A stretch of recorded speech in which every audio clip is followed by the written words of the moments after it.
Bonjour mes élèves, dans le cadre d'apprentissage à distance, je vous présente une leçon de communication et acte de langage dont l'objectif est de décrire un lieu et un comportement. On commence par le premier volet de ce cours, décrire un lieu. Que représentent les images suivantes? Oui, ils représentent la forêt. Et qu'est-ce que vous observez dans ces images? Dans la première image, il y a des animaux, comme la gazelle, le lapin, le renard, des oiseaux, des insectes, etc. Et l'ensemble forme ce qu'on appelle la faune. Dans la deuxième image, il y a des arbres, des fleurs, des plantes, des fruits, etc. C'est ce qu'on appelle la flore. Donc, ce qu'il faut retenir, que pour décrire un lieu, il faut tout d'abord situer le lieu dans l'espace et préciser leur nom. Puis, énumérer ses composants. Et à la fin, vous décrivez ses caractéristiques et ses composants.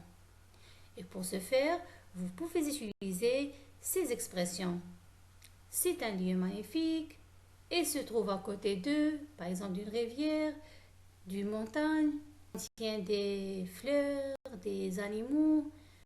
À droite et à gauche, on voit, etc. Et voilà un exemple d'une description de la forêt suivant les étapes qu'on a déjà citées. Donc, la forêt est un milieu naturel où cohabitent beaucoup d'espèces animales et végétales. Dans une forêt, on peut apercevoir de nombreux animaux tels que la gazelle, le singe, le renard, des oiseaux, des insectes, etc. Elle nous donne aussi du bois et nous offre des fleurs, des fruits, de l'ombre et de l'air pur. Et pour l'homme, la forêt est un espace de silence, de repos et d'activités sportives. Passons maintenant au deuxième volet de ce cours, décrire un comportement. Que représentent ces images? Qu'est-ce que vous observez dans la première image? Quels sont ces personnages et qu'est-ce qu'ils font? Oui, il y a un enfant et son père qui allument le feu dans une forêt. Et à côté d'eux, il y a un homme qui arrache les branches des arbres. Et dans la deuxième image, qu'est-ce que vous observez? Oui, il y a deux hommes qui pourchassent et tuent des animaux sans pitié.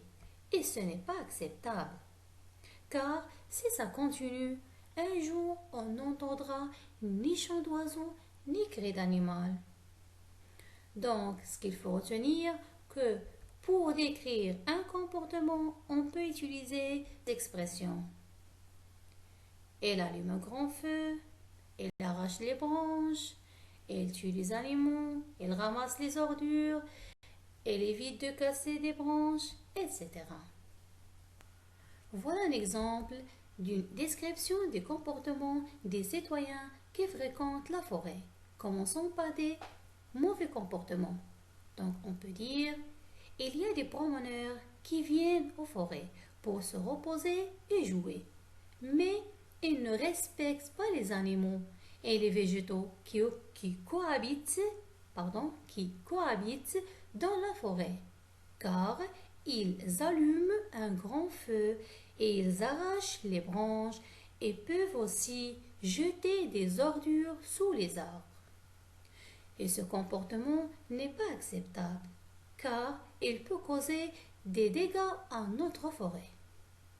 En revanche, pour des bons comportements, il y a d'autres citoyens ayant des bons comportements vis-à-vis la forêt.